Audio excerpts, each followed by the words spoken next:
pode deduzir disso tudo? Não, a gente não pode nunca confundir escassez de alimentos com carestia. Carestia está relacionada a preço, tá? Muito mais a preço do que a falta do produto propriamente. Só para você ter uma noção do que eu estou falando, ali você tinha o comércio de água no Bengo. Como é que funciona? Você tem os barqueiros, eles vão buscar a água e põe a água numa espécie de cisterna. Só que a água do Bengo, ela é meio, como é que eu vou dizer, turva. Então você tem que deixar na cisterna, aquilo tem que decantar. O que você acha que vai acontecer com o preço da água num lugar que é seco em época de carestia? O preço vai lá para cima. O que significa? Você tem um comércio, e a Câmara, quando acusa isso, ele chama esses comerciantes de traficantes, usa a palavra traficante em alusão a quem comercializa água e não a quem vende ativo. Só para você ter uma noção. Por quê?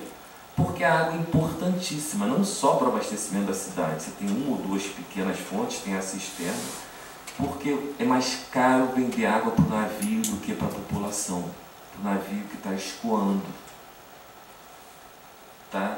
E aí, como o terreiro público tem uma cisterna, a cisterna faz parte do terreiro público, o que vai acontecer? A Câmara vai rivalizar com o terreiro público sobre a gestão do próprio terreiro público.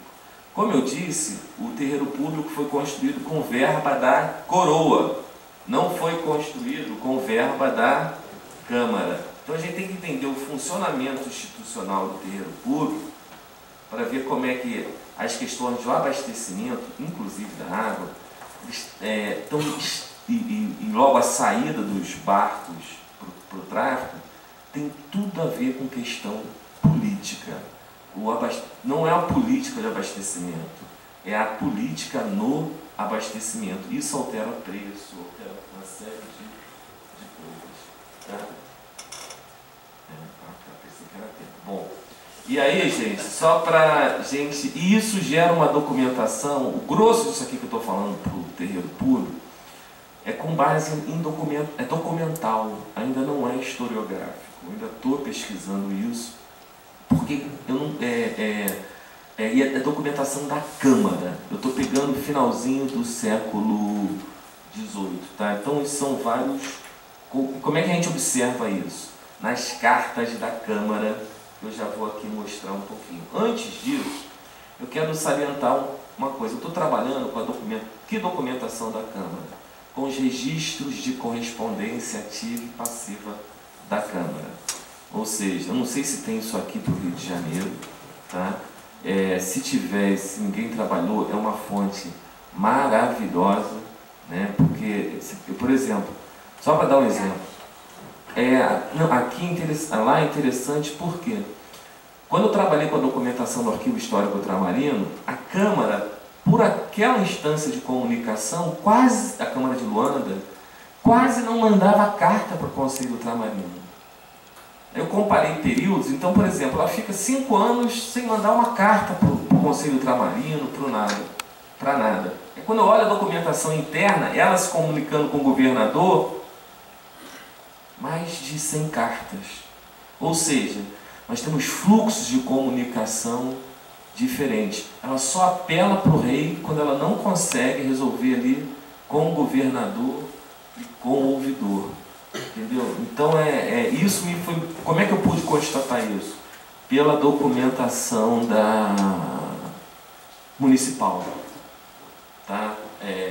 Bom, e aí, gente, vamos tentar entender então agora os agentes do conflito, né, que são os governadores, os juízes do terreiro público e os camaristas, essa estrutura administrativa, um pouco, se der tempo, né, de receita, endividamento e vencimento dos cargos. Os cargos são remunerados do terreiro público, tá? E a competição com o tráfico de escravos, em termos do tráfico drenar alimentos da cidade. Tá? Ou seja, como eu já disse, isso tudo tem uma dimensão política. Pode passar aí o quadro, por favor? Isso aí, gente, é mais ou menos né? Quando eu estou trabalhando com cartas, então a gente faz o emissor, o receptor, classifica o tipo de documento, e para hoje aqui eu só trouxe os assuntos relacionados ao terreiro público, ou que o terreiro público aparece na documentação. São 3 livros de registro, isso aqui é só de um. Isso aqui vai aumentar, entendeu? Porque eu peço aos meus alunos darem uma agilizada, eles enrolam, e, quer dizer, eles demoram um pouco, desculpa o termo, e atrasa, aí não vai, tá? Não filma essa parte não.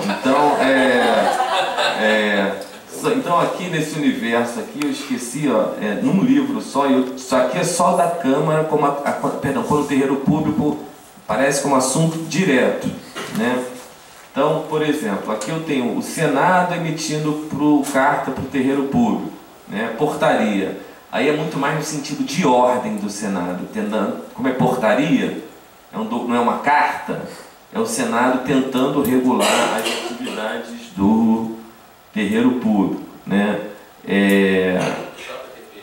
JTP é o juiz do terreiro público, porque eu vou falar já, porque ele é um cargo juízes do terreiro público. Você tem, geralmente é ele quem responde pelo terreiro público e recebe as cartas do Senado. Agora, se você reparar, o governador também mete o bedelho aqui não sei se está saindo ali, o governador também se comunica e pauta as questões relativas ao terreiro público, inclusive pro Senado. Então, na verdade, não é, quando eu estou falando conflito de jurisdição local, está dentro daquela lógica. Quando essas instâncias locais não se entendem, o governador funciona como árbitro, se apela ao governador. Tá? Aí, para isso, tem que entender o que tem a ver com a criação do juiz de terreiro público. A criação do terreiro público, o fato de ter sido feito com verba da coroa, como é que funciona? A Câmara indica os nomes para ocupar os cargos do terreiro público. Uma lista tríplice para cada cargo. Mas quem põe o bedelho final é o governador. E eu não trouxe para vocês, mas eu já percebi, não poucas vezes, o primeiro indicado não assumindo. Tá? Pode ser o segundo. Tá? E o que significa? O governador, de fato, nesse período, eu estou trabalhando lá, 1700, década de 80, na maior parte das vezes é o primeiro indicado, mas nem sempre é. Tá? Bom, e aí, como é que funciona a gestão do terreiro público?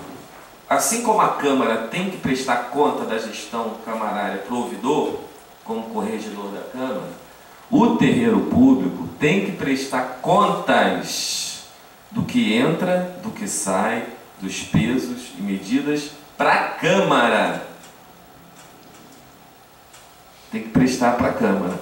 Só que a Câmara, boa parte dos requerimentos que ela faz para o governador em relação ao terreiro público é reclamando que o terreiro público não está prestando conta para a Câmara como deveria.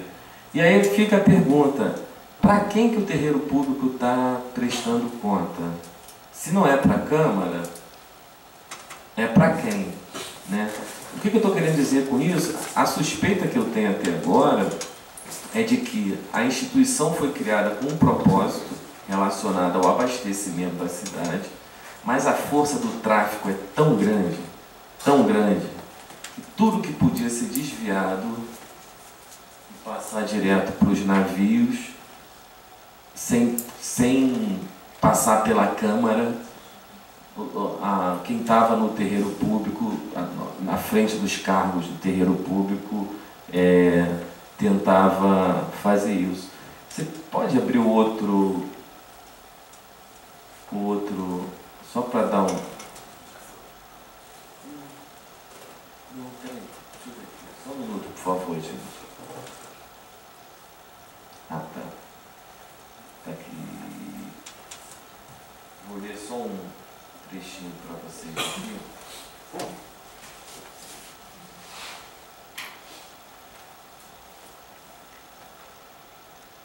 Aqui, né? Uma carta, por exemplo, que a Câmara manda para o governador. Eu não sei se está... Tem um outro arquivo que eu deixei aí? Não tem outro, uma pasta escrito Arquivo Geral AG CRJ. Eu pensei que tinha deixado uma pasta. Tudo bem, eu li aqui. Ah, desculpa, vamos lá. Só para você ter uma noção, né? Com que tipo de documentação trabalha uma carta. Por nos fazerem presentes os juízos de terreiro público por carta 16 do corrente mês, né? Ter o guarda João Pereira sido achado em furto de um exéquio de feijão e que contra ele já os juízes do ano passado, de 1781, se tinham queixado de sua pouca lisura e verdade a eles ditos juízes, sem terem guardado parte disso aos vereadores do ano, sem terem dado parte aos vereadores que serviram no mesmo ano, ou seja, não prestaram a conta. E para que se evitem mais roubos, temos assentado em haver por despedido tal João Pereira da dita ocupação de guarda, sendo do agrado de Vossa Excelência, ele perguntando aos governadores, ao governador, né, participando-nos dele, para assim procedermos conformes às determinações de Vossa Excelência. Aí eles continuam a carta para o governador. Também fazemos presentes a Vossa Excelência de que se precisa muito de continuar na obra do ladrilho das casas do terreiro, que já se tinha principiado por ordem de Vossa Excelência, por nossos antecessores, e para que Vossa Excelência haja por bem aprovar toda a despesa que se fizer com a dita obra, muito necessária em benefício do público e do mesmo terreiro, para evitar prejuízo gravíssimo que se segue com a destruição que os ratos fazem, né? Então, o que acontece? Não só a gestão do terreiro público, que os cargos eram remunerados, a obra do terreiro público era objeto de intensas disputas. É como se fossem as obras públicas do nosso tempo, mais ou menos, né? Você tem uma espécie de citação, né? Então, o que significa? Quem controla os cargos do terreiro público, controla a obra do terreiro público, o que entra, o que sai do terreiro público, e um paradoxo, como a Câmara afirma, ela pode despedir quem ocupa cargo no terreiro público. Ela indica, o governador nomeia, mas se houver furto, e isso é uma acusação constante, se pode mandar o ocupante do cargo antes de terminar o triênio. Então, é só para... Agora, tem que sempre olhar com cuidado essa documentação. Porque os camaristas, eles sempre que a gestão do terreiro público não os agrada, no sentido de ser uma pessoa do seu grupo político, eles vão colocar defeito no terreiro, na gestão do terreiro público. Por exemplo, uma queixa muito constante diz respeito às quitandeiras.